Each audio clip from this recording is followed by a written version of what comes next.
This is DL Harry and welcome to our video. हमने start की हुई एक बुक सीरीज जिसका नाम है new trader rich trader part 2 by Steve Burns with Jenna Burns. अभी तक हम इसके 15 चैप्टर डिस्कस कर चुके हैं। पार्ट 3 की हम बात कर रहे हैं managing risk to stay in the game. अभी ये लास्ट पार्ट है, तो इसके 2 चैप्टर्स रहते हैं। हम इस कोटेशन को जल्दी से डिफाइन कर लेते हैं। The key to long term survival and prosperity has a lot to do with the money management techniques incorporated into the technical system. Ed Seykota ने रिस्क को मैनेज करने के बारे में ये बोला है कि आपको अगर लॉन्ग टर्म सर्वाइवल चाहिए तो उसके लिए आपको मनी मैनेजमेंट टेक्निक्स को अपने टेक्निकल सिस्टम में इनकॉर्पोरेट करना होगा। अब आते हैं हमारे चैप्टर की तरफ, और चैप्टर में जो रिच ट्रेडर है और न्यू ट्रेडर है उनके बीच का डिस्कशन है। ये तो स्टार्ट होता है, a good trade has a limited down side but an unlimited upside. तो यहाँ पर आप देख रहे हैं कि एक गुड ट्रेड जो होती है उसमें डाउन साइड यानी कि उसमें जो लॉस होगा वो लिमिटेड होगा, लेकिन अपसाइड यानी कि प्रॉफिट अनलिमिटेड होगा। यानी कि कवर्ड और अनकवर्ड की हमने एक बार बात की थी, तो आप उन वर्ड्स को भी यहाँ पे यूज कर सकते हैं। सिर्फ वर्ड का मॉडिफिकेशन है, बाकी का सेम है। A bad trade has unlimited risk and unlimited profit, जबकि एक खराब ट्रेड उसमें अनलिमिटेड रिस्क होगा और लिमिटेड प्रॉफिट होगा। यानी कि कवर्ड और अनकवर्ड सेम, वर्ड्स अलग है लेकिन मीनिंग सेम है। वन थर्प क्या कहते हैं? वन थर्प आपको मैं बता दूं, द सुपर ट्रेडर नाम से एक बुक है इनकी, बहुत अच्छी, आप उसे भी रीड कर सकते हैं। तो ये क्या कहते हैं? What's really critical is that you understand that you make money by cutting losses short and letting profits run. This will give you a positive expectancy system. यहाँ पर आप देख रहे हैं कि जब भी आपको पैसा बनाना होगा, एक क्रिटिकल जो हो सकता है मार्केट में सिचुएशन वो होता है कि आप अपने लॉसेस को काट लें बिल्कुल छोटे में और प्रॉफिट्स को चलने दें।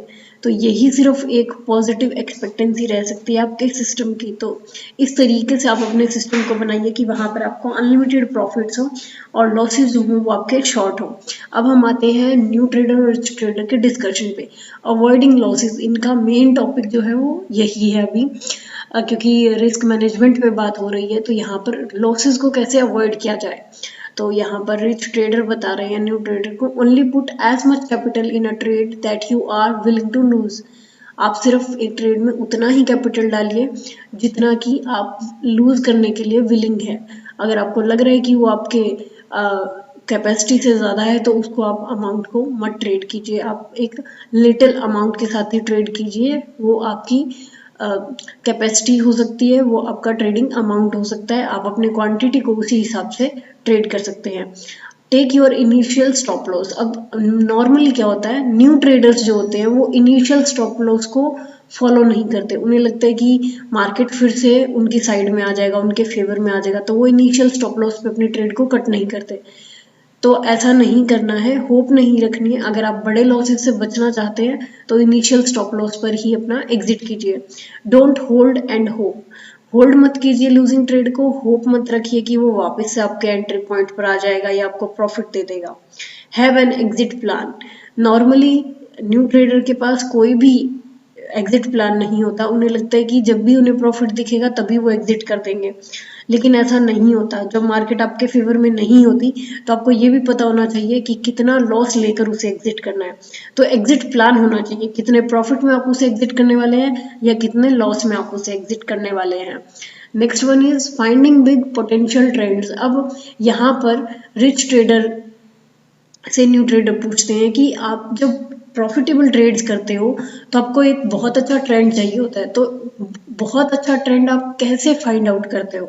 तो यहाँ पर रिच ट्रेडर न्यू ट्रेडर को जवाब देते हैं, the primary driver of trends is fear and greed.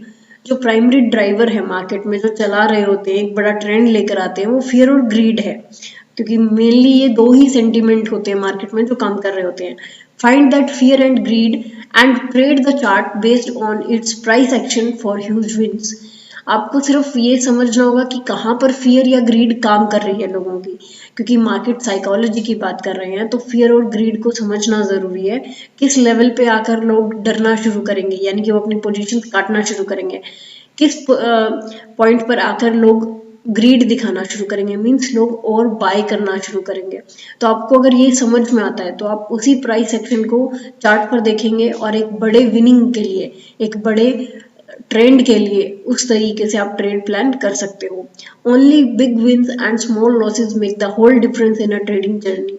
किसी की भी ट्रेडिंग जर्नी उठा के देख लीजिए, कुछ लोग सक्सेसफुल हैं, कुछ लोग मार्केट को छोड़कर जा चुके हैं। अगर आप उनके बीच में डिफरेंस देखेंगे तो आपको सिर्फ यही मिलेगा कि जो अब तक मार्केट में बने हुए हैं, जो प्रॉफिटेबल हैं, उन्होंने हमेशा ही बड़े विंस लिए और लॉसेस को स्मॉल लिया, जबकि जो मार्केट को छोड़कर जा चुके हैं उन्होंने लॉसेस बड़े लिए लेकिन विंस हमेशा स्मॉल लिए। यानी कि उनके फियर और ग्रीड काम करते रहे लेकिन वो उसे बैलेंस नहीं कर पाए, और जो प्रॉफिटेबल है उन्होंने इसे बैलेंस कर लिया और मार्केट में बहुत अच्छा परफॉर्म किया।